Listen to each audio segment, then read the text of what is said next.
الله أكبر. لا إله إلا الله. الله أكبر. الله أكبر ولله الحمد. الله أكبر. الله أكبر. الله أكبر. لا إله إلا الله. الله أكبر. الله أكبر ولله الحمد. السلام علیکم ورحمۃ اللہ وبرکاتہ. نحمده ونصلی علی رسولہ الکریم. اما بعد فاعوذ باللہ من الشیطان الرجیم. بسم اللہ الرحمن الرحیم. رب اشرح لی صدری ویسر لی امری واحلل عقدۃ من لسانی یفقهوا قولی. لو أنزلنا هذا القرآن على جبل لرأيته خاشعا متصدعا من خشية الله. وتلك الأمثال نضربها للناس لعلهم يتفكرون. امثال القرآن پروگرام کے سلسلے میں آج ہم غیر اللہ یعنی اللہ کے سوا دوسروں کو سرپرست بنانے والوں کی مثال کے بارے میں پڑھیں گے. یہ مثال سورۃ العنکبوت کی آیت نمبر 41 میں بیان ہوئی ہے. ارشاد باری تعالیٰ ہے: مثل الذين اتخذوا من دون الله أولياء كمثل العنكبوت اتخذت بيتا وإن أوهن البيوت لبيت العنكبوت لو كانوا يعلمون. إن الله يعلم ما يدعون من دونه من شيء وهو العزيز الحكيم. وتلك الأمثال نضربها للناس وما يعقلها إلا العالمون. جن لوگوں نے اللہ کے سوا کچھ کارساز بنا رکھے ہیں ان کی مثال مکڑی کی مثال کی طرح ہے جس نے ایک گھر بنا لیا، اور بے شک گھروں میں سے سب سے زیادہ کمزور گھر مکڑی کا گھر ہوتا ہے، کاش کہ وہ علم رکھتے ہوتے. بے شک اللہ ہر چیز کو جانتا ہے، جسے بھی وہ اس کے سوا پکارتے ہیں، اور وہ زبردست یعنی بے شک اللہ ہر چیز کو جانتا ہے جسے بھی وہ اللہ کے سوا دوسروں کو پکارتے ہیں، اور وہ بہت زبردست خوب حکمت والا ہے. اور یہ مثالیں ہیں جنہیں ہم لوگوں کے لیے بیان کرتے ہیں، اور انہیں صرف علم رکھنے والے ہی سمجھ سکتے ہیں. اس مثال کا سیاق و سباق کچھ یوں ہے کہ اللہ سبحانہ تعالیٰ نے سورۃ العنکبوت میں مختلف انبیاء کی قوموں کا ذکر کیا اور ان کے شرک کا، کہ جنہوں نے اللہ کے سوا دوسروں کو اپنا سہارا بنا رکھا تھا، اپنا معبود بنا رکھا تھا. نوح علیہ السلام کا ذکر ہے کہ وہ اپنی قوم میں 950 سال تک رہے. پھر اللہ تعالیٰ نے ابراہیم علیہ السلام کا واقعہ بیان کیا. پھر لوط علیہ السلام اور ان کی قوم کا واقعہ بیان ہوا. من مدین والوں کے بارے میں بات ہوئی. پھر اللہ تعالیٰ نے قارون، فرعون اور حامان کا ذکر کیا. تو یہ تمام کی تمام اقوام اور افراد اور ان کے اقوام جو تھیں یہ اللہ کے ساتھ شرک کرنے میں ایک جیسے تھے. اگرچہ ان کی کچھ اور خصوصیات مختلف بھی تھی، لیکن ان سب کے اندر کامن چیز جو تھی وہ شرک تھی، بتوں کی عبادت تھی، غیر اللہ کے ساتھ دلی وابستگی تھی. لیکن پھر انجام ان کا کیا ہوا؟ ان میں سے کسی کے بھی سہارے کام نہ آئے، ان کے معبودوں نے انہیں کچھ فائدہ نہ دیا، آخر کار ان پر اللہ کا عذاب آیا۔ اور اللہ سبحانہ تعالیٰ نے ان کے اس عمل کو ایک مثال کے ساتھ بیان کیا کہ جن اقوام نے، جن افراد نے غیر اللہ کے ساتھ اپنا تعلق وابستہ کیا، غیر اللہ کے ساتھ اپنا تعلق جوڑا، ان سے نفع کے حصول یا نقصان کے ختم کرنے کی توقع رکھی، تو یہ مثال ان پر منطبق ہوتی ہے، ماضی کے لوگوں کے لیے بھی اور حال اور مستقبل کے لوگوں کے لیے جو یہ طرز عمل اختیار کریں کہ اللہ کے سوا دوسروں کو اپنا سہارا سمجھے۔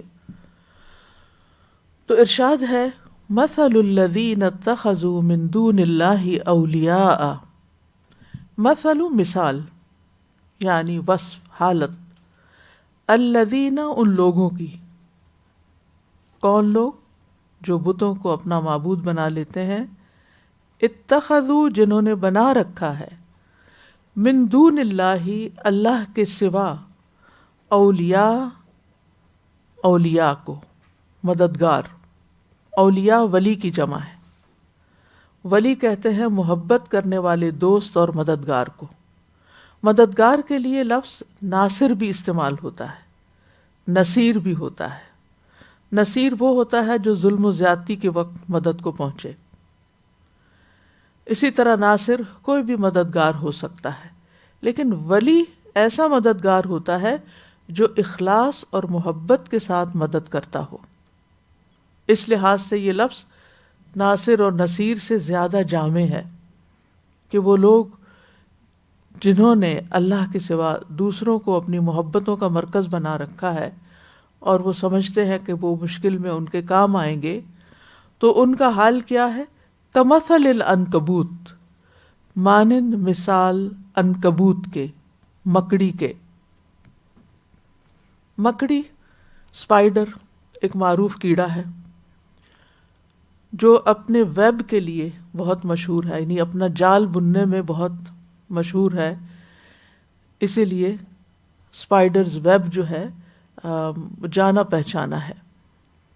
لیکن ہم سب اسپائڈر ویب کبھی دیکھتے بھی ہیں اور کبھی اس کی تصویریں بھی دیکھتے ہیں کہ وہ دیکھنے میں بھی بہت باریک اور بہت نازک اور کمزور ہوتا ہے، اور حقیقت میں بھی واقعی وہ کمزور ہوتا ہے، اور وہ ویب جو ہے کسی کام نہیں آتا۔ تو عنکبوت کا لفظ جو ہے یہ واحد، جمع، مذکر، مؤنث سب کے لیے بولا جاتا ہے، لیکن اس کا زیادہ تر استعمال مؤنث مکڑی پر ہوتا ہے، یعنی جب عنکبوت بولا جاتا ہے تو مکڑی، جیسے اردو میں بھی مکڑی کا لفظ جو ہے یہ مؤنث ہے، اس کے برعکس مکڑا کہتے ہیں۔ اور عنکبوت میں جو واو اور تا ہیں یہ زائد ہیں، جیسے طاغوت کے لفظ میں۔ تو عنکبوت کیا ہے؟ عنکبوت کی مثال اتخذت بیتا، جس نے بنایا ایک گھر۔ اتخذت باب افتعال سے ہے، اتخاذ یعنی محنت کر کے ایک چیز بنائی، اور کیا بنائی؟ بیتن۔ بیت کا لفظ جو ہے یہ بات یبیت بیت سے ہے، جس کا مطلب ہوتا ہے وہ جگہ جہاں انسان رات گزارتا ہے۔ تو گھر ہوتا بھی اس لیے ہے کہ انسان اس میں سکون پائے، دن بھر انسان جہاں کہیں بھی کام کرتا رہتا ہے، لیکن پلٹ کے رات کے وقت وہ اپنے گھر ہی جاتا ہے۔ گھر میں اس کے قریبی عزیز، اس کے والدین یا اولاد یا شوہر، بیوی، بچے، یہ مل کر رہتے ہیں۔ گھر اسی لیے بنایا جاتا ہے کہ ایک خاندان کو ایک پروٹیکشن حاصل ہو۔ اسی طرح گھر جو ہے وہ سردی گرمی سے بھی بچاتا ہے، آندھی طوفان سے بچاتا ہے، سکون کی جگہ ہوتا ہے۔ لیکن یہاں ہم دیکھتے ہیں کہ جو گھر یہ مکڑی بناتی ہے وہ ان میں سے کوئی بھی مقصد پورا نہیں کرتا، نہ وہ سردی گرمی سے بچانے والا ہوتا ہے، نہ ہی وہ کسی کے رہنے کے قابل ہوتا ہے۔ اور یہاں خاص طور پر آپ دیکھیں اتخذت میں تا تانیث کی ہے، یعنی یہ وہ گھر ہے جو مؤنث بناتی ہے، فیمیل بناتی ہے۔ عام طور پر گھر مرد بناتا ہے اور بیوی کو لے کر آتا ہے، لیکن یہاں پر مذکر جو ہے یا جو میل ہے وہ کچھ نہیں کرتا، یہاں فیمیل گھر بنا رہی ہے. اور مذکر کیوں نہیں بنا سکتا؟ کہتے ہیں کہ اس کے جسم میں اس کی صلاحیت ہی نہیں ہوتی. یہ صلاحیت دی ہی فیمیل کو گئی ہے مکڑی کے سلسلے میں، مکڑی کے کیس میں. پھر فرمایا وَإِنَّ أَوْهَنَ الْبُيُوتِ لَبَيْتُ الْعَنْكَبُوتِ، اور بے شک سب سے زیادہ کمزور گھروں میں سے یقیناً عنکبوت کا گھر ہے. یعنی مکڑی کا گھر تمام گھروں سے زیادہ کمزور اور کم فائدے والا ہے، انتہائی ناپائیدار ہے. یعنی مکڑی گھر تو بناتی ہے جس میں وہ کچھ جگہ پکڑتی ہے اپنے لیے، لیکن وہ مکڑی کا جالا جس کو کہتے ہیں وہ کسی کام کا نہیں ہوتا، نہ گرمی سردی دور کرتا ہے اور نہ ہی کسی اور فائدے کا ہوتا ہے. دیکھا جائے تو مکڑی کا گھر گھر نہیں بلکہ شکار کا پھندا ہوتا ہے. بس اس کے ذریعے وہ مکھی شکار کرتی ہے، اپنے لیے غذا کا سب بندوبست کرتی ہے. یعنی دیگر تمام گھروں کے مقابلے میں یا کمپیریزن میں مکڑی کا بنا ہوا جال یہ گھر نہیں کہلاتا، بلکہ یہ شکار پھنسانے کا ایک ڈھنگ ہوتا ہے، یہ ایک جال ہوتا ہے. تو اسی سے مثال دی گئی کہ مکڑی کے گھر کی طرح جو غیر اللہ ہے وہ انسان کے لیے کسی فائدے کا سبب نہیں، کسی کام آنے والی چیز نہیں. لو کانوا یعلمون، کاش وہ جانتے ہوتے، اگر انہیں علم ہوتا کہ یہ سہارے کتنے کمزور ہیں تو پھر یہ ان کو سہارا نہ بناتے. اور اگر ان کو ان کی کمزوری کا سمجھنا ہے اور بیکار ہونے کا، یعنی غیر اللہ کے جو معبود ہیں یا سہارے ہیں، تو پھر اس کو دیکھو مکڑی کے گھر میں، اس سے سمجھو بات کو. یعنی لو کانوا یعلمون. تو اس سے یہ پتہ چلتا ہے کہ شرک کی بیماری کا علاج علم ہے، کہ انسان اللہ سبحانہ تعالیٰ کی معرفت حاصل کرے، اس کے اسماء و صفات کا علم حاصل کرے، اس کی عبادت کے طریقوں کا علم حاصل کرے، اللہ سبحانہ تعالیٰ کے بارے میں جانے. پھر فرمائے ان اللہ یعلم ما یدعون من دونہ من شیء، بے شک اللہ جانتا ہے جس کو بھی وہ پکارتے ہیں اسے چھوڑ کر کوئی بھی چیز، کسی بھی چیز کو. یعنی ایسا نہیں کہ ان کے یعنی غیر اللہ کو پکارنے والے مشرکین کے اعمال یا افعال جو ہیں وہ اللہ کو معلوم نہیں، یا وہ اللہ سے چھپ کر کہیں یہ کام کر رہے ہیں. اللہ تعالیٰ ان کی ساری حرکتوں سے خوب واقف ہے. اور یہاں پر یہ جو یدعون کا لفظ ہے، یدعون کا لفظ جیسے کہ آپ جانتے ہیں کہ دعا سے ہے، اور دعا جو ہے وہ دو طرح کی ہوتی ہے. ایک پکارنا عبادت کا پکارنا ہے، اور دعائے عبادت جس کو کہتے ہیں، اور دوسرا دعائے مسئلہ جس میں سوال کیا جاتا ہے. یعنی بذات خود پکارنا بھی عبادت ہے، دعا کرنا بھی عبادت ہے. لیکن جب انسان اللہ سبحانہ تعالیٰ کی عبادت کے لیے کھڑا ہوتا ہے، مثلا نماز ہے، تو اس میں آپ دیکھیے کہ اللہ اکبر کہہ کے انسان ہاتھ باندھ کے دعائیں ہی ایک طرح سے مانگتا چلا جاتا ہے، اور پھر سورۃ فاتحہ بذات خود دعا ہے. پھر اس کے بعد تھوڑی سی قرآن کا کچھ حصہ پڑھا جاتا ہے، پھر تسبیحات ہوتی ہیں، ان کے بعد بھی دعائیں ہیں، پھر سجدے میں بھی دعائیں، پھر اتحیات اور درود شریف، اور یہ سب بھی ایک طرح سے دعائیں ہیں. تو بظاہر عبادت ہے، لیکن یہ کیا ہے؟ دعائے عبادت، یعنی ایسی عبادت جس میں دعا ہی دعا ہے، یا اللہ تعالیٰ کے ساتھ ایک کنیکشن بلڈ کیا جاتا ہے. اور مسئلہ میں براہ راست سوال کیا جاتا ہے کسی فائدے کے حصول کے لیے یا کسی شر کو دور کرنے کے لیے. تو یہاں غیر اللہ کی پوجا کرنے والوں کو اللہ سبحانہ تعالیٰ کی طرف سے سرزنش کی جا رہی ہے کہ جو اس کی ذات کے ساتھ شرک کرتے ہیں، ان کی پوجا کرتے ہیں، بتوں کی پوجا کرتے ہیں. اللہ تعالیٰ ان کے تمام اعمال کو جانتا ہے اور جس بھی کسی چیز کو من شیء سے مراد یعنی چھوٹی سے چھوٹی چیز یا بڑی سے بڑی چیز ان کے خیال میں جس کسی چیز کو بھی وہ پوجتے ہیں، کسی چیز کو بھی پکارتے ہیں، وہ سب اللہ کے علم میں ہے۔ اور ایک حقیقت ہے جیسے کہ پہلے بھی یہ بات ہو چکی کہ لوگوں نے کچھ آسمانی بت بنا رکھے ہیں، جیسے فرشتوں کو اللہ کی بیٹیاں بنا کر نعوذ باللہ ان کو الہ کا درجہ دے کے ان سے مدد مانگتے ہیں۔ پھر انبیاء علیہ السلام میں سے کچھ کو لوگوں نے الہ کا درجہ دیا۔ پھر قوم نوح کو آپ دیکھیں تو انہوں نے اپنی قوم کے جو نیک افراد تھے ان کو الہ بنا رکھا تھا، ود اور یغوث اور یعوق اور نصر اور سواع، ان کو انہوں نے الہ بنا رکھا تھا۔ قوم ابراہیم کو آپ دیکھیں کہ انہوں نے کچھ بتوں کو، پتھر کی اور لکڑی کی مورتیوں کو اپنا الہ بنا رکھا تھا۔ اسی طرح اہل عرب کے ہاں جو مختلف قبیلے تھے انہوں نے مختلف بت، لات، منات، عزا اور یہ تمام بت بنا رکھے تھے۔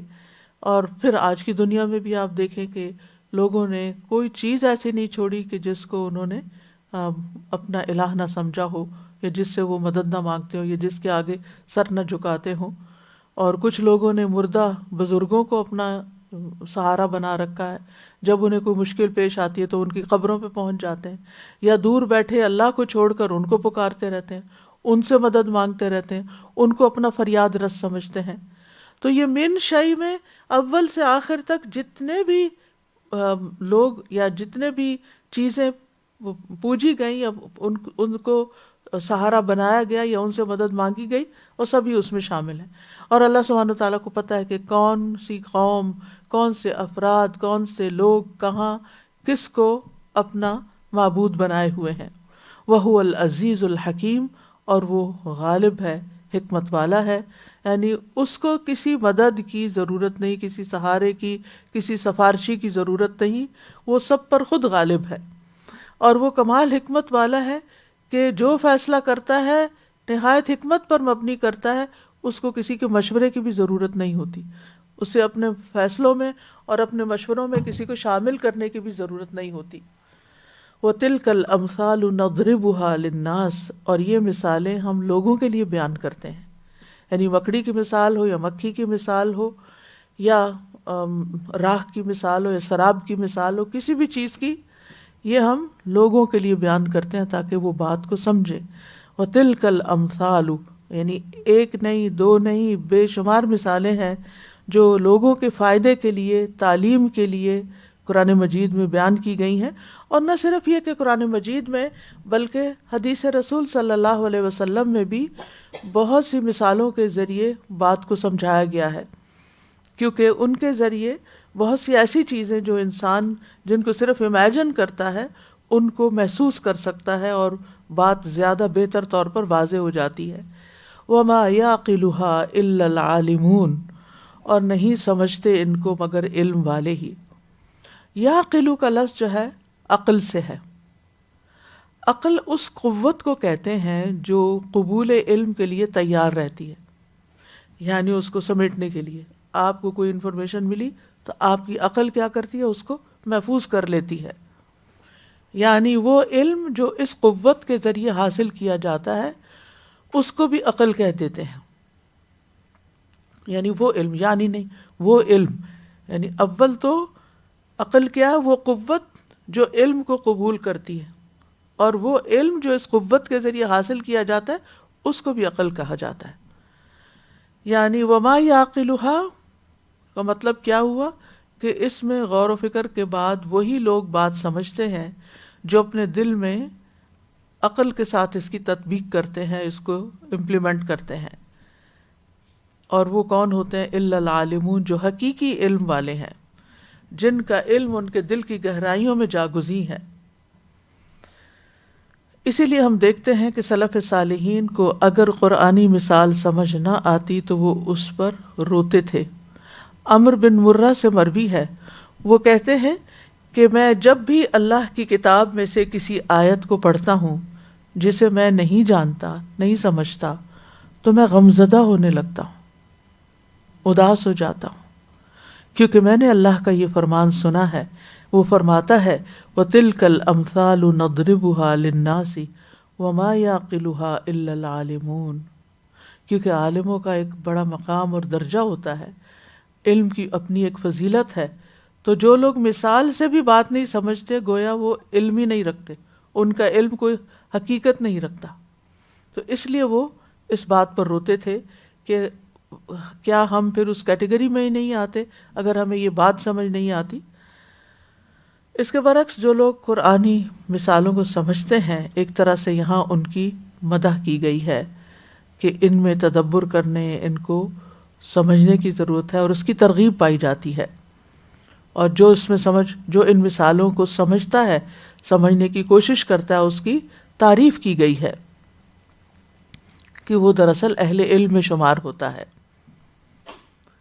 کیونکہ اللہ سبحانہ تعالیٰ نے جو مثالیں بیان کی ہیں وہ اہم مسائل اور اہم مقاصد کو بیان کرنے کے لیے بیان کی ہیں. اور اللہ سبحانہ تعالیٰ ہم سے کیا چاہتے ہیں کہ ان میں ہم غور و فکر بھی کریں اور ان سے نصیحت بھی پکڑیں، ان کی معرفت کی پوری کوشش کریں اور اس کے مطابق اپنی تھنکنگ کو بھی تبدیل کریں اور اپنے عمل کو بھی بدلیں. تو جو شخص ضرب الامثال کو سمجھتا ہی نہیں، ان کو سمجھنے کی کوشش ہی نہیں کرتا، ان کی طرف توجہ ہی نہیں کرتا، تو یہ چیز اس کے لیے کچھ پسندیدہ نہیں ہے، گویا اس نے اپنی عقل کا صحیح استعمال نہیں کیا. تو یہاں اس مثال میں ہم دیکھتے ہیں کہ ان لوگوں کی مثال بیان ہوئی ہے جنہوں نے اللہ کے سوا دیگر اولیاء کی، دیگر بتوں وغیرہ کی عبادت کی ہے اور ان سے وہ فائدے کی امید رکھتے ہیں یا اپنی نقصان یا بیماری یا تکلیف یا کسی بھی شر کو دور کرنے کے لیے ان کی طرف رجوع کرتے ہیں. تو یہ معبود کوئی بھی ہو سکتے ہیں، چاہے جمادات ہوں، چاہے حیوانات ہوں، چاہے انسان ہوں، چاہے زندہ ہوں، چاہے مردہ ہوں، کوئی بھی چیز ہو. تو ان سب کی مثال یعنی انکلوڈنگ ایوری باڈی ادر دین اللہ سبحانہ وتعالی، جس کا بھی انسان سہارا پکڑے اس کی مثال مکڑی کی مثال کی طرح ہے. اور ہوتا یہ ہے کہ مکڑی اس اپنے جال کو جو بنتی ہے وہ اس کے لیے بھی سہارا نہیں بنتا، سوائے اس کے کہ وقتی فائدہ کچھ ہو جاتا ہے، لیکن الٹیمیٹلی اس کو خود بھی اس میں رہنا نصیب نہیں ہوتا کیونکہ وہ رہنے کے قابل بھی نہیں ہوتا. اسی طرح مشرکین کے باطل معبود اپنے پرستاروں کو کچھ فائدہ نہیں دیتے. دیکھا جائے تو مشرکین سخت حالات میں خود سب سہاروں کو چھوڑ کر صرف اللہ کا سہارا پکڑتے تھے، اللہ سبحانہ تعالیٰ کی طرف رجوع کرتے، اس سے دعائیں کرتے.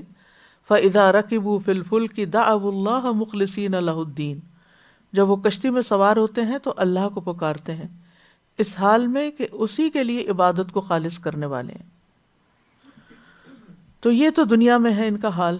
قیامت کے دن بھی یہ باطل معبود ان کے کچھ کام نہ آئیں گے. یہ کمزور سہارے ہیں جو انہوں نے بنا رکھے ہیں، کیونکہ جب وہ قیامت کے دن انہیں کہیں گے کہ ہم تمہاری عبادت کرتے تھے، تم ہماری مدد کرو، تو وہ ان کو کہیں گے کہ ما کنتم ایانا تعبدون، تم ہماری عبادت تھوڑی کرتے تھے. وہ ان کی عبادت سے بری ذمہ ہو جائیں گے، ان سے بیزار ہو جائیں گے.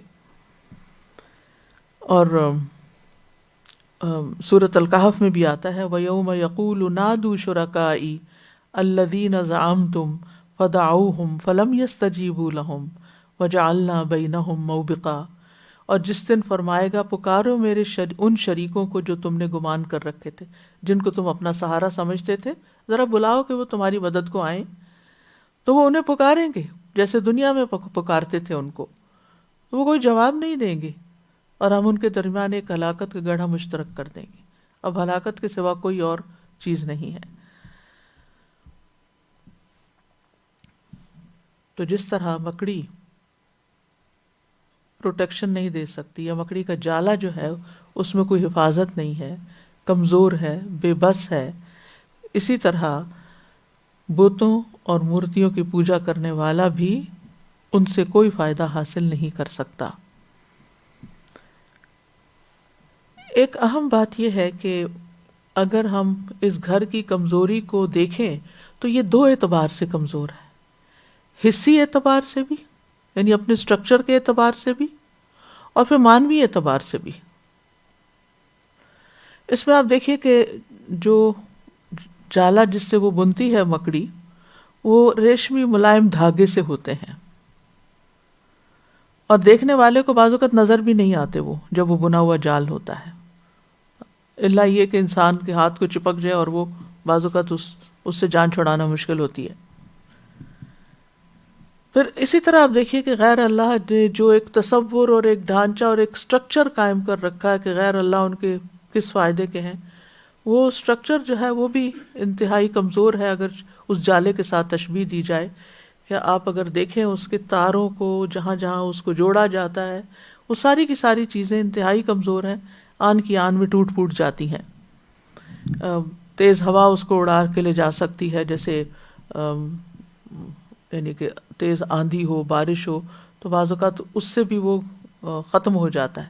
اسی طرح قرآن مجید میں آتا ہے وَمَن يُشْرِكْ بِاللَّهِ فَكَأَنَّمَا خَرَّ مِنَ السَّمَاءِ فَتَخْطَفُهُ الطَّيْرُ أَوْ تَهْوِي بِهِ الرِّيحُ فِي مَكَانٍ سَحِيقٍ، اور اللہ کے ساتھ جو شریک ٹھہرائے تو گویا وہ آسمان سے گر پڑا، پھر پرندے اسے اچک لیتے ہیں، یا اسے ہوا کسی دوسری جگہ گرا دیتی ہے۔ پھر آپ دیکھیے کہ اگرچہ کہتے ہیں کہ اس کی جو ایک سنگل تار ہوتی ہے وہ فولاد سے بھی 5 گنا زیادہ مضبوط ہوتی ہے، لیکن اس کے باوجود وہ کسی قسم کا بوجھ برداشت نہیں کر سکتے۔ یعنی انڈیویجولی وہ تاریں اگرچہ مضبوط ہیں، لیکن مل کے جب وہ گھر بنتا ہے تو وہ گھر مضبوط نہیں ہوتا۔ آپ دیکھیے کہ مکڑی جو گھر بناتی ہے مضبوط فولادی تاروں سے، یعنی بحیثیت تار وہ ایک مضبوط تار ہوتی ہے، تو اسی طرح انسان اگر ایک گھر بناتا ہے اور گھر کا سٹرکچر بڑا مضبوط ہے، اس کے اندر خوب لوہا پڑا ہوا ہے، اس کی بنیادیں بڑی مضبوط ہیں، چھت بڑی مضبوط ہے، دیکھنے میں بہت خوبصورت ہے، کیونکہ ویب کو اگر آپ دیکھیں تو دیکھنے میں بڑا خوبصورت سوفسٹیکیٹڈ نظر آتا ہے، یعنی ایک پورا ایک آرٹ کا منظر پیش کرتا ہے۔ تو ایسے ہی جو بظاہر بعض اوقات بہت سے گھر جو ہیں وہ خوبصورت نظر آتے ہیں، دیکھنے میں مضبوط بھی نظر آتے ہیں، لیکن ہوتا کیا ہے کہ یہ مکڑی جب گھر بنا لیتی ہے اور اس یعنی گھر بنانے کے بعد اس کو جب بچے پیدا کرنے ہوتے ہیں تو یہ تھوڑی دیر کے لیے میل کے ساتھ بس اتنا انٹریکشن کرتی ہے کہ جس سے اس کو یعنی انڈے پیدا کر سکے۔ اس کے فوراً بعد یہ میل کو مار ڈالتی ہے۔ پھر اس کے بعد جب وہ بچے پیدا ہوتے ہیں تو وہ بچے جو ہی ذرا ہوش پکڑتے ہیں، طاقتور ہوتے ہیں، تو ماں کو مار کے کھا جاتے ہیں۔ مانوی اعتبار سے یہ گھر کتنا کمزور ہے۔ تو انسانوں میں سے بھی آپ دیکھیں کہ کمزور گھر وہ نہیں کہ جو جھگی میں رہتے ہیں یا کسی ٹینٹ میں رہتے ہیں، کمزور گھر وہ ہیں کہ جو دیکھنے میں ہیوی سٹرکچر رکھتے ہیں، لیکن اس کے اندر رہنے والے ایک دوسرے کے لیے برداشت نہیں رکھتے، ایک دوسرے کو مارتے ہیں، یعنی بیوی شوہر کے خلاف ہے، شوہر بیوی کے خلاف ہے، بچے ماں باپ کے خلاف ہیں، اور وہ ان کو مارنے کی اور ان سے بھاگنے کی کوشش کرتے ہیں۔ تو ان اوہن البیوت، دونوں اعتبار سے مکڑی کا گھر تو دیکھنے میں بھی کمزور ہے، اور اندر جو اس کے یعنی گھر تو ہوتا ہے نا کہ بچے ہوں، بیوی ہو، ایک سکون کی جگہ ہے، لیکن یہاں اس گھر میں کوئی سکون نہیں ہے، اس میں کوئی کسی کا وفادار نہیں ہے۔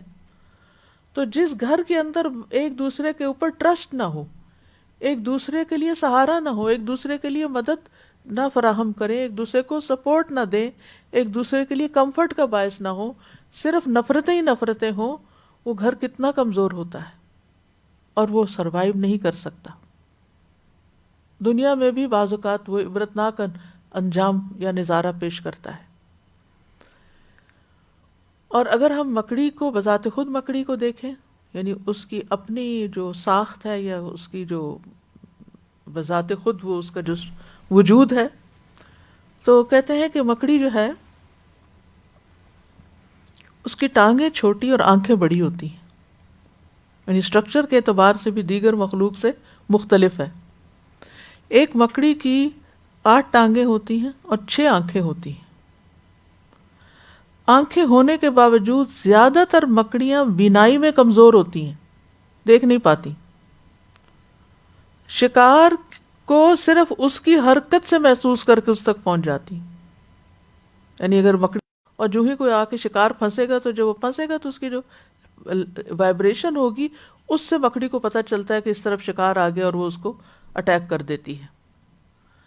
عام طور پہ مکڑی کی اوسط عمر سال بھر سے زیادہ نہیں ہوتی، لیکن کہا جاتا ہے کہ ٹرنٹولا مکڑیاں جو ہیں 30 سال بھی زندہ رہتی اور 8-10 سال کی عمر میں بلوغت کو پہنچتی ہیں.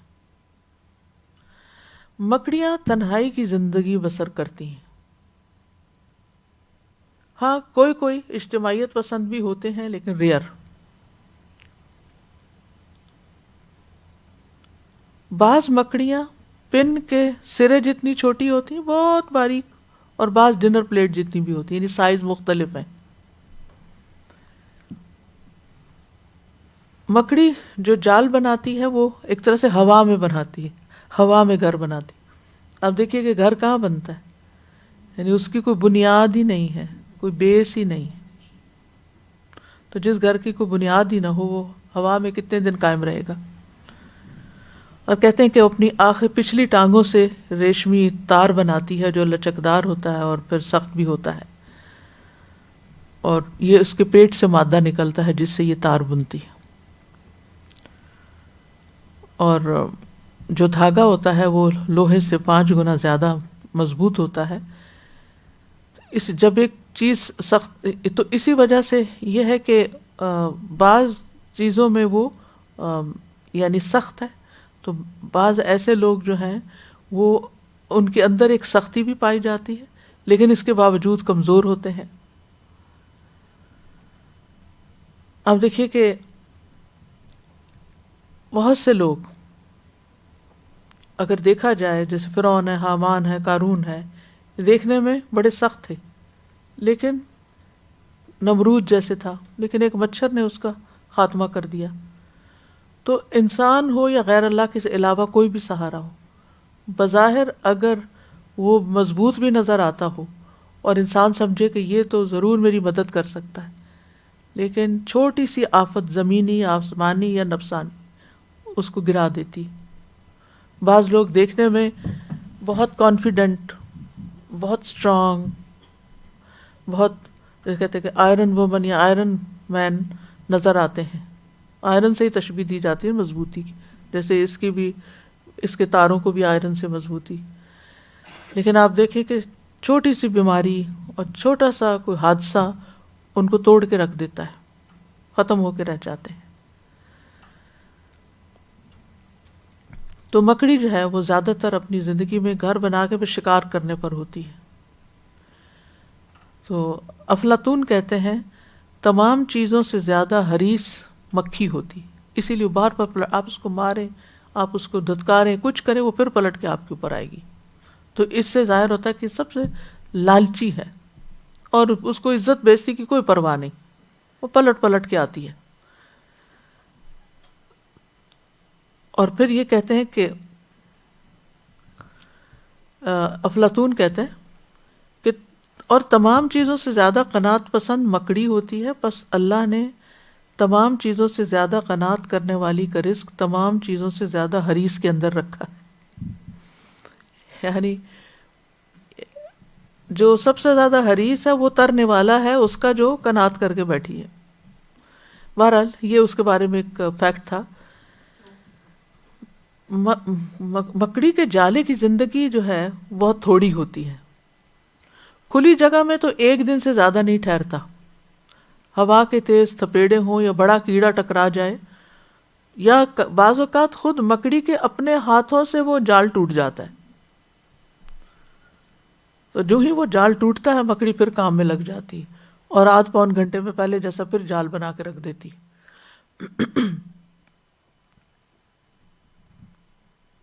اور پھر آپ دیکھیے کہ مکڑی جالا صرف اپنا پیٹ بھرنے کے لیے بنتی ہے کہ شکار پھانسے، یعنی اس لیے نہیں کہ وہاں اس کے بچے رہیں. انسان کیوں گھر بناتا ہے یا باقی چڑیا گھونسلہ بناتی ہے یا اور مخلوق گھر بناتی، کس لیے؟ تاکہ مل جل کے وہاں رہیں. اس کو اس سے کوئی دلچسپی نہیں ہوتی. پھر اسی طرح یہ ہے کہ مکڑی جو ہے اپنے انڈوں کی اس وقت تک حفاظت کرتی ہے جب تک ان کے اندر سے بچے نہیں نکل جاتے، اور جب بچے نکل جاتے ہیں تو پھر اس کے بعد یہ ہے کہ وہاں سے کوچ کر جاتی، یعنی کہ وہ الگ ہو جاتے ہیں، اور جو ہی وہ ذرا مضبوط ہوتے ہیں تو وہ اپنی ماں ہی کو مار دیتے ہیں۔ تو بہرحال اس مثال سے جو باتیں ہمیں سمجھ میں آتی ہیں وہ کچھ یوں ہیں کہ سب سے پہلی بات تو یہ کہ اللہ کے سوا جتنے بھی سہارے ہیں سارے کمزور ہیں،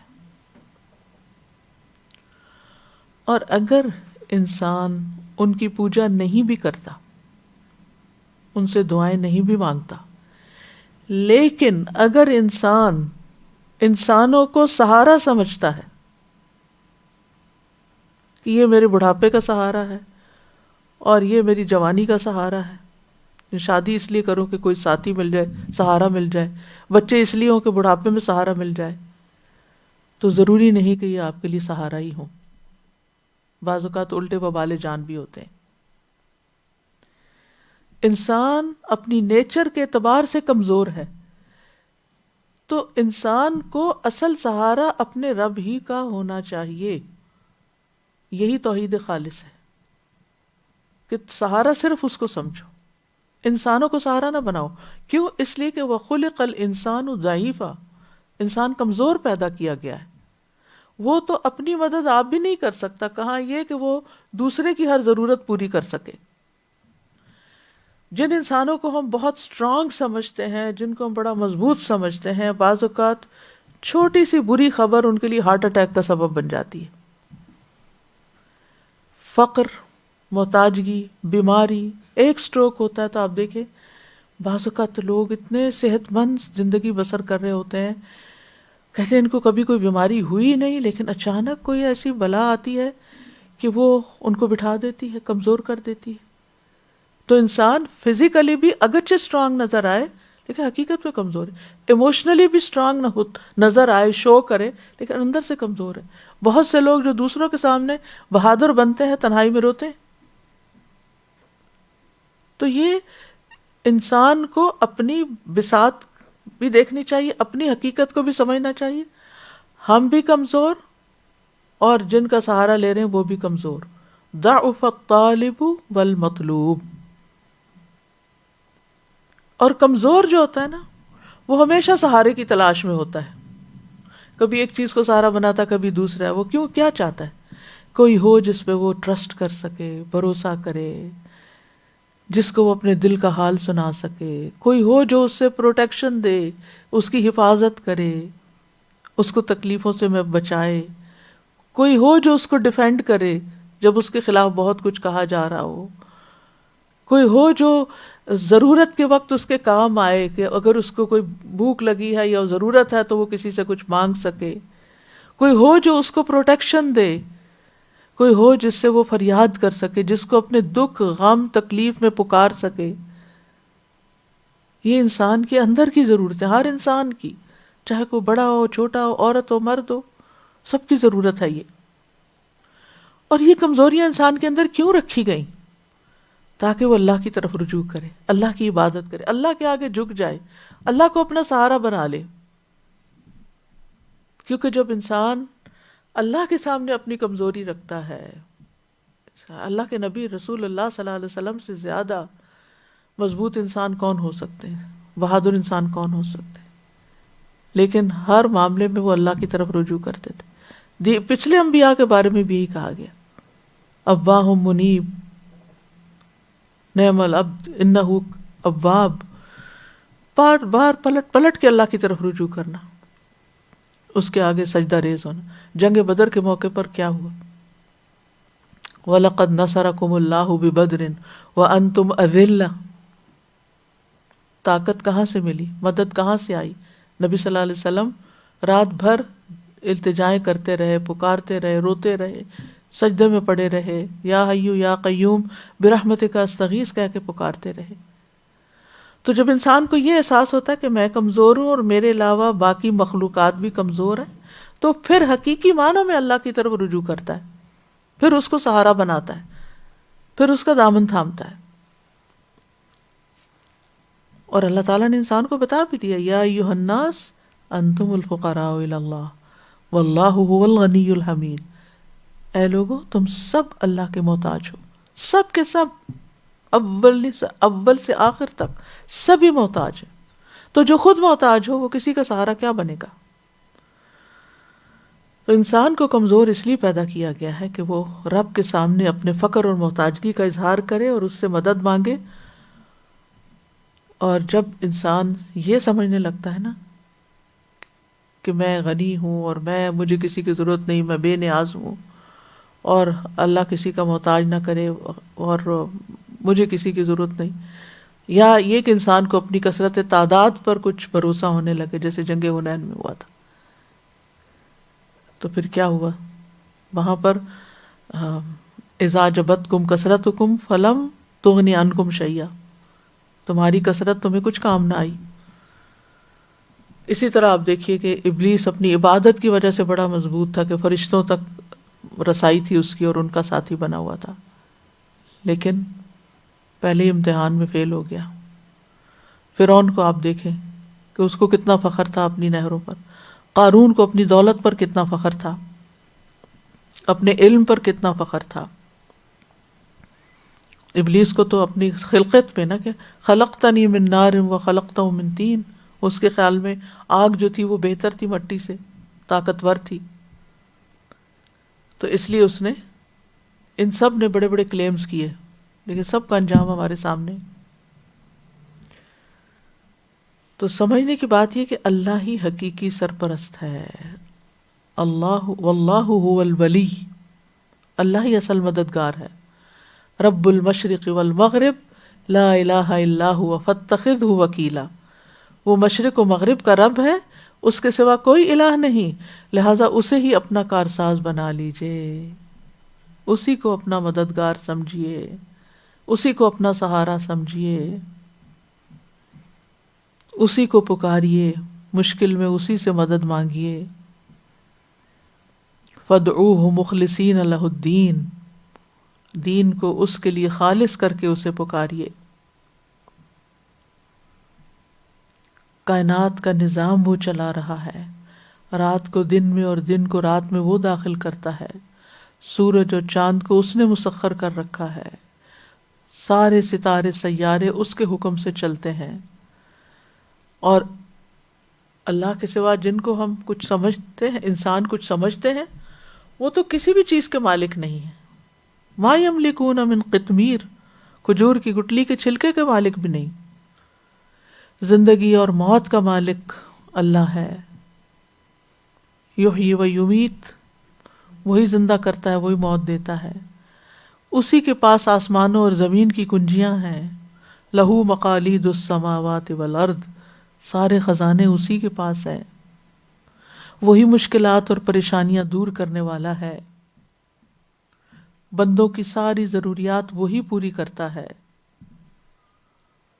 ابراہیم علیہ السلام نے کہا تھا، قال افرأیتم ما کنتم تعبدون انتم وآباؤکم الاقدمون فإنہم عدو لی الا رب العالمین الذی خلقنی فہو یہدین والذی هو یطعمنی ویسقین وإذا مرضت فهو یشفین والذی یمیتنی ثم یحیین والذی اطمع ان یغفر لی خطیئتی یوم الدین رب هب لی حکما والحقنی بالصالحین واجعل لی لسان صدق فی الآخرین واجعلنی من ورثۃ جنت النعیم.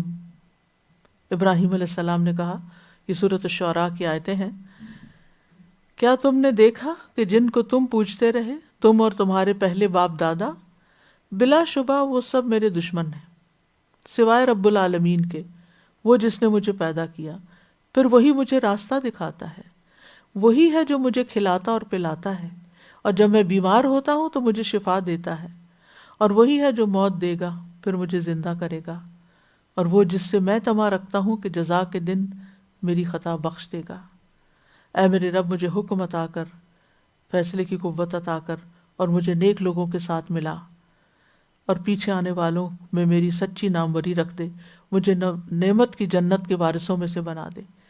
یعنی ابراہیم علیہ السلام بتوں کا سہارا نہیں لیتے، مکمل طور پر اللہ کا سہارا لیتے ہیں اور اپنی چھوٹی اور بڑی ضرورت، کھانا پینا، صحت، سب کچھ اللہ سے مانگتے ہیں. مرنے کے بعد بھی جس چیز کی ضرورت ہے وہ بھی اللہ سے مانگتے ہیں، اور جنت بھی اللہ سے مانگتے ہیں. اس لیے ہم سب کو صرف اللہ ہی کو پکارنا چاہیے. لہو دعوت الحق، اس کے لیے کوئی بھی کام مشکل نہیں، اس لیے پورے یقین سے مانگنا چاہیے.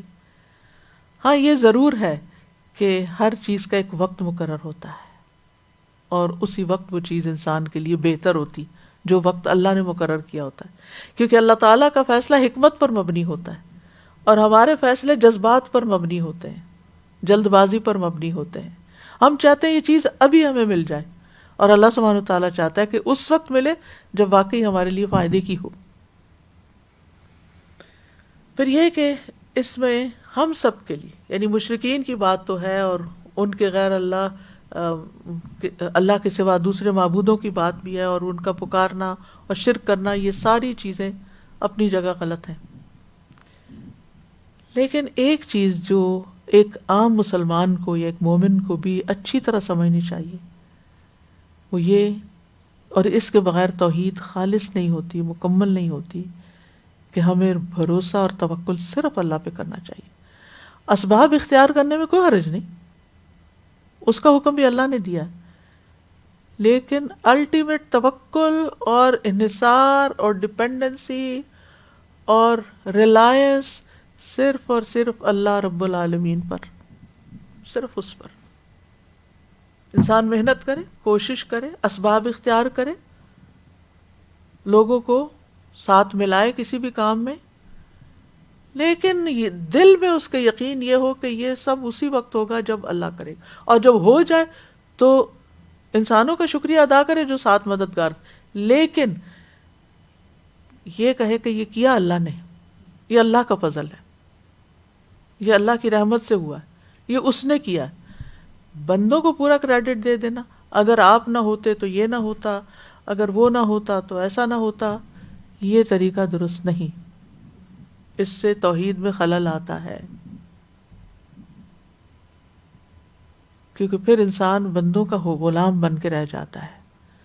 پھر اللہ کی اطاعت کی بجائے ان کی باتیں ماننے لگتا ہے کہ اگر میں نے ان کی بات نہ مانی تو یہ میرے کل کام نہیں آئیں گے، مجھے ان کی ہیلپ چاہیے، اس لیے مجھے ان کی بھی ماننی پڑتی. یہاں سے خرابیوں کا دروازہ کھل جاتا ہے، پھر غیر اللہ کی اطاعت شروع ہو جاتی ہے، پھر انسان کمپرومائز کرنے لگتا ہے، پھر انسان اپنے اصولوں پر کمپرومائز کر لیتا ہے، اور یہاں سے پھر انسان جو پھسلتا ہے تو بعض اوقات گمراہیوں کے کھڈے میں جا گرتا ہے. تو توکل صرف اس زندہ ہستی پر جس کو کبھی موت نہیں آئے گی. وَتَوَكَّلْ عَلَى الْحَيِّ الَّذِي لَا يَمُوتُ وَسَبِّحْ بِحَمْدِهِ. ہمارا یہ یقین ہونا چاہیے کہ نفع اور نقصان صرف اللہ کے ہاتھ میں. اس لیے بندوں سے نہ لالچ رکھنی چاہیے اور نہ خوف رکھنا چاہیے کہ اگر یہ ہماری مدد نہیں کریں گے تو ہم تو تباہ ہو جائیں گے، یہ میری زندگی میں نہیں رہے گا تو میرا رزق ہی بند ہو جائے گا. نہیں، رازق اللہ ہے، مددگار اللہ ہے. ایک دروازہ بند ہوتا تو اللہ تعالیٰ اپنے بندوں کے لیے کچھ اور کھول دیتا ہے. تو نفع نقصان صرف اللہ کے ہاتھ میں، بھروسہ صرف اسی پر کرنا چاہیے. اللہ تعالیٰ غافل بھی نہیں ہے ہماری ضرورتوں سے. ایسا نہیں کہ اللہ تعالیٰ کو کوئی نیند آ جاتی ہے، اونگ آ جاتی ہے، نعوذ باللہ، ایسا بھی نہیں. لا تأخذہ سنۃ ولا نوم وما ربک بغافل عما تعملون. لیکن وہ مدد اس وقت کرتا ہے ہمارے پکارنے کے بعد جب وہ ہمارے حق میں بہتر سمجھتا ہے، لیکن الٹیمیٹلی وہ مدد کرتا ہے. ہمارے ایمان کا تقاضا ہے کہ ہم رب پر ہی توکل کریں. وعلی اللہ فتوکلوا ان کنتم مؤمنین. اللہ ہی ہمارے لیے کافی ہے ہر ضرورت کے لیے، اور وہ بندے کو ہر وقت کافی ہے. اس کی حمایت کرنے والا بھی وہی ہے، ہدایت دینے والا بھی وہی ہے، مشکل میں مدد کرنے والا بھی وہی ہے.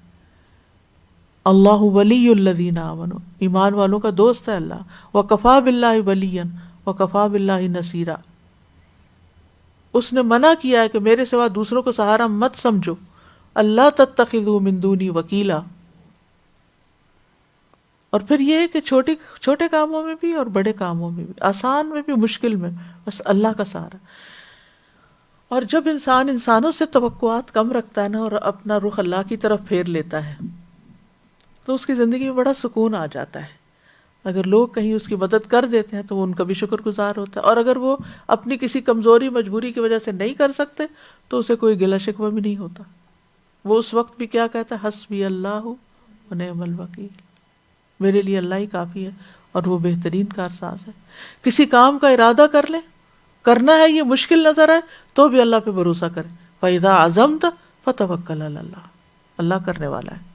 لوگوں کا ڈر ہو تو بھی اللہ ہی کی طرف رجوع کریں. وَتَوَكَّلْ عَلَى اللَّهِ وَكَفَى بِاللَّهِ وَكِيلًا. اگر وہ لوگ منہ موڑ جائیں تو بھی اللہ کو کافی سمجھیں. فَإِن تَوَلَّوْا فَقُلْ حَسْبِيَ اللَّهُ لَا إِلَٰهَ إِلَّا هُوَ عَلَيْهِ تَوَكَّلْتُ. بعض اوقات ایسا ہوتا ہے نا کہ لوگ شروع میں کہتے ہیں آپ چلیں، آپ شروع کریں، کہ ہم آپ کے ساتھ ہیں، ہم آپ کو مدد کریں، ہم آپ کو سپورٹ دیں گے، ہم آپ کے لیے یہ کریں گے وہ کریں گے. پھر ان کے اوپر کچھ مشکل آ جاتی ہے اور وہ بیچارے بعض اوقات چاہتے ہوئے اور بعض اوقات نہ چاہنے کی وجہ سے عین وقت پہ ساتھ چھوڑ جاتے ہیں. تو بھی انسان مایوسی کے گڈھے میں نہیں گرتا، اپنے آپ کو پریشان نہیں کرتا، کیونکہ وہ اللہ پہ بھروسہ رکھتا ہے کہ اللہ تعالیٰ میرا مددگار ہے، وہ کوئی اور راستہ نکالے گا. تو لوگوں سے جب توقعات نہیں رہتی نا تو ریلیشن شپ بڑا اچھا رہتا ہے.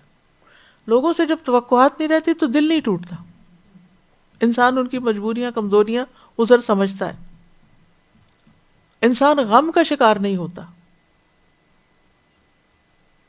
بدشگونی نہیں لیتا کہ یہ چیز منحوس ہو گئی، فلاں ہو گیا. جب وہ دیکھتا ہے کہ کوئی مجھے نقصان پہنچانے کی کوشش کر رہا ہے، ڈیفیم کرنے کی کوشش کر رہا ہے، تو بھی وہ اللہ کا سہارا پکڑتا ہے اور کہتا ہے کہ اگر اللہ چاہے گا تو اللہ نہیں چاہے گا تو کوئی کچھ بھی نہیں کر سکتا، میرا بال بھی بیکا نہیں کر سکتا. ہر مشکل موقع پر مدد و نصرت اسی کی طرف سے آتی ہے. جب لوگ اذیت دیں، تکلیف دیں، پریشان کریں تو بھی اللہ کو سہارا بنائیں. لوگ الزام لگائیں تو بھی اللہ ہی سے مدد مانگیں. کہیں بظاہر کسی نقصان پر کمپرومائز کرنا پڑے تو بھی اللہ کو سہارا بنائیں. بعض اوقات ایسا ہوتا ہے نا کہیں جھگڑا ہو جاتا ہے، اس جھگڑے میں آپ کو یوں لگتا ہے جیسے آپ کا حق چھینا جا رہا ہے، مارا جا رہا ہے، بھائی تھوڑا سا پیچھے ہٹ جائیں، کوئی بات نہیں، تاکہ جھگڑا ختم ہو، اور بھروسہ اللہ پہ رکھیں کہ اللہ اس کمی کو خود پورا کر دے گا. چھوٹے فتنے ہو بڑے فتنے، یہ سورۃ العنکبوت جو ہے نا، شروع میں اس کی جو آیت آتی ہے نا، احسب الناس ان یترکوا ان یقولوا آمنا وهم لا یفتنون، کیا لوگ سمجھتے ہیں کہ وہ اتنا کہنے پہ چھوڑ دیے جائیں گے کہ وہ ایمان لائے اور ان کو آزمایا نہیں جائے گا؟ وَلَقَدْ فَتَنَّا الَّذِينَ مِن قَبْلِهِمْ، ہم نے ان سے پہلے لوگوں کو بھی آزمائش میں ڈالا تھا. تو ہمارے انسانوں کی زندگی میں بہت ساری آزمائشیں ہیں، اس کے جسم کے اندر، اس کے اولاد میں، اس کے ہسبینڈ وائف میں، اس کے ایک دوسرے کے لیے. لوگ جب پارہ ختم ہوتا ہے تو کیا آتا ہے، وَجَعَلْنَا بَعْضَكُمْ لِبَعْضٍ فِتْنَةً أَتَصْبِرُونَ، ہم نے تم میں سے بعض کو بعض کے لیے فتنہ بنا دیا. تو انسان ہی فتنہ بنے ہوئے ہوتے ہیں، انسانوں کے لیے مصیبت اور وبال بنے ہوئے ہوتے ہیں. تو ایسی صورت میں انسان پھر کدھر جائے، کیا کرے، حل کیا ہے؟ اللہ کا سہارا لے.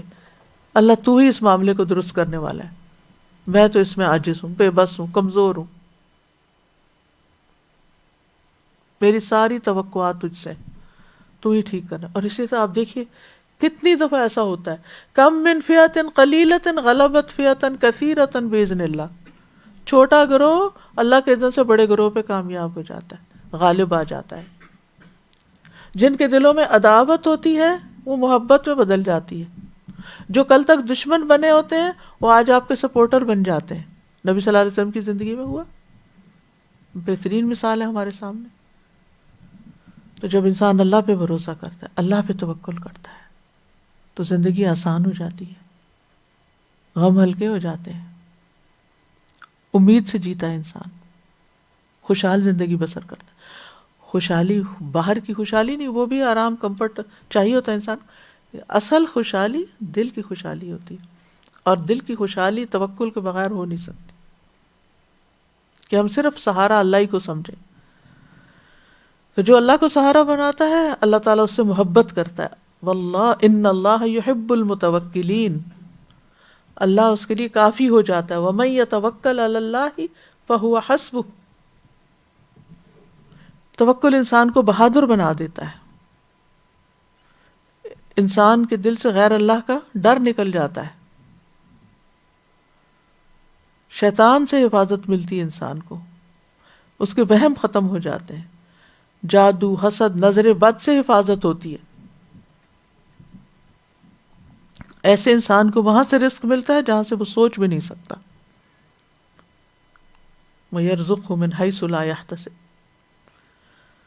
توکل سے انسان کے رزق میں بھی اضافہ ہوتا ہے، اور اللہ پہ بھروسہ کرنے والوں کا اجر بہت بڑا ہے. وَلَأَجْرُ الْآخِرَةِ أَكْبَرُ لَوْ كَانُوا يَعْلَمُونَ الَّذِينَ صَبَرُوا وَعَلَىٰ رَبِّهِمْ يَتَوَكَّلُونَ. فَمَا أُوتِيتُم مِّن شَيْءٍ فَمَتَاعُ الْحَيَاةِ الدُّنْيَا وَمَا عِندَ اللَّهِ خَيْرٌ وَأَبْقَىٰ لِلَّذِينَ آمَنُوا وَعَلَىٰ رَبِّهِمْ يَتَوَكَّلُونَ. بس تمہیں جو بھی چیز دی گئی ہے وہ دنیا کی زندگی کا معمولی سامان ہے، اور جو اللہ کے پاس ہے وہ بہتر اور زیادہ باقی رہنے والا ہے ان لوگوں کے لیے جو ایمان لائے اور صرف اپنے رب پہ بھروسہ کرتے ہیں. متوکلین کے لیے جنت کی بشارت بھی ہے، اور بغیر حساب جنت میں داخلہ ہوگا.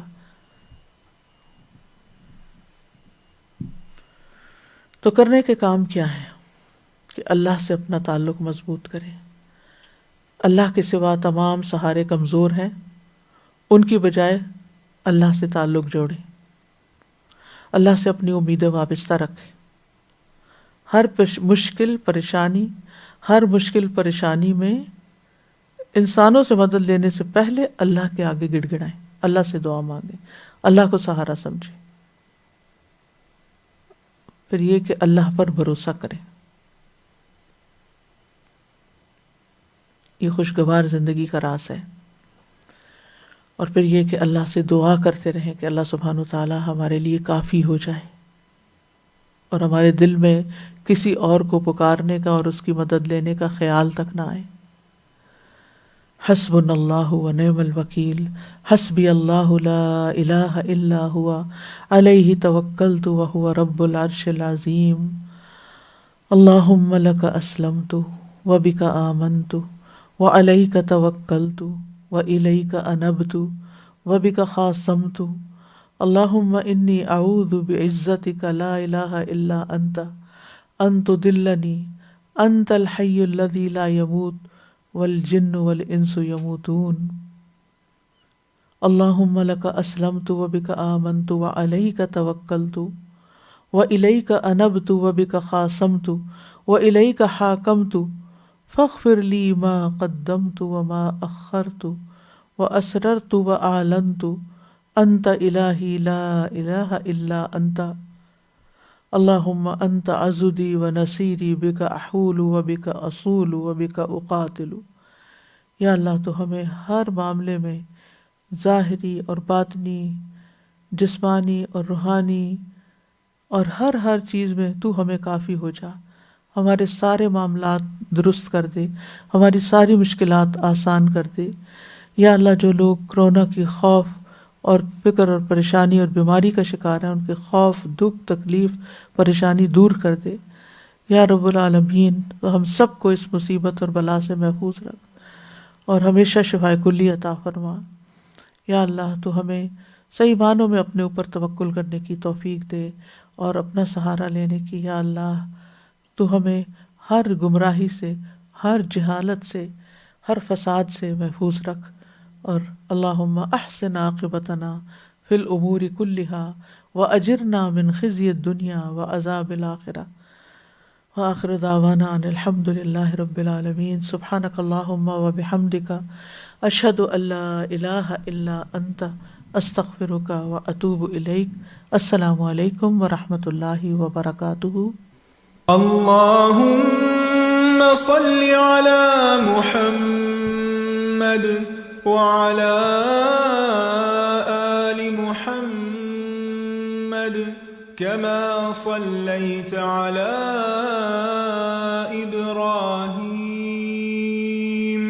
وعلى آل إبراهيم إنك حميد مجيد. اللهم بارك على محمد وعلى آل محمد كما باركت على إبراهيم وعلى آل إبراهيم إنك حميد